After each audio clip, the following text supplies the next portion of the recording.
Hvorfor vi kikker på dette program? Hvorfor ikke? Fordi det er søppel. Nei, dette er stor kunst. Det er bare du som ikke har forstått kunstnerens intensjoner. Men hva? Det er jo bare halvt ferdig.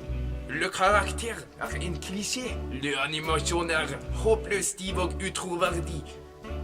Det er jo bare den samme dans hele tiden. Ja, akkurat. Det er jo et perfekt bilde på mennesker i dag. Vandrende klisjeer som hver dag står opp for å danse de teite dansene sine.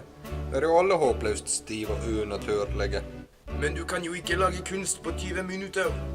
Åpne dine øyne. Dette er søppel. Nå bør du gjenta det selv her. Oui, og det blir ikke siste gang.